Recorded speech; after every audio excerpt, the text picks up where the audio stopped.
Hello guys, welcome to Shreyasi's live. আজকে আমি তোমাদের সাথে শেয়ার করছি আমাদের বাড়ির দোকানের বিশ্বকর্মা পুজোর একটি ছোট্ট ভিডিও। তো ফার্স্টেই কালকে আমি বাজারে গিয়ে ঠাকুর এবং পূজার যা যা কিছু লাগে সব নিয়ে নিয়েছি। তারপর আজকে সকাল সকাল উঠে স্নান করে সব কিছু রেডি করে নিয়েছি। এবার পুজোর সমস্ত জোগাড় হয়ে গেছে। আর পুরোহিত মশাই চলেও এসছে। পুজো আমরা অঞ্জলি দিচ্ছিলাম, তাই তখন ওইটুকু ক্লিপ ভিডিও নেওয়া হয়নি। তো দেখো এখন যজ্ঞ হচ্ছে, যজ্ঞের মধ্যে বেলপাতা দেওয়া হচ্ছে। আমাদের বিশ্বকর্মা পুজো খুবই আনন্দ হয়েছে, ঢাক বাজিয়ে পুজো করা হয়েছে, তারপর সবাইকে প্রসাদ বিতরণ করা হয়েছে। তো শর্ট টাইমের মধ্যে এত কিছু তো দেওয়া পসিবল না, তাই এইটুকু তোমাদের সাথে আমি শেয়ার করেছি। তো যজ্ঞ হচ্ছে এবং যজ্ঞের পর তারপর হবে সব পুজোর বিধি এবং অন্যান্য সব যা যা বাকি আছে।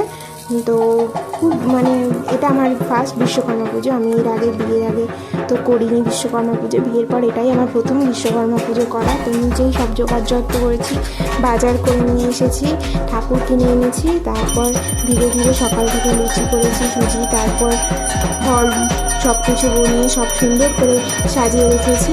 তো দেখো যজ্ঞ কমপ্লিট হয়ে গেছে। তারপর এখন যজ্ঞের ফোঁটা দেওয়া হবে সকলকে এবং তারপর প্রসাদ বিতরণ করা হবে। তো আমাদের ট্রাক্টর আছে গাইস, সেটাই পুজো করা হচ্ছে এখন। ট্রাক্টরটা পুজো হয়ে যাচ্ছে এবং এরপর সবাইকে প্রসাদ বিতরণ করা হবে। আর আজকের বিশ্বকর্মা পুজোর কিছু ছবি তোমরা দেখে নাও। বাই বাই গাইস, ভালো লাগলে আমার চ্যানেলটা সাবস্ক্রাইব করে দিও। বাই।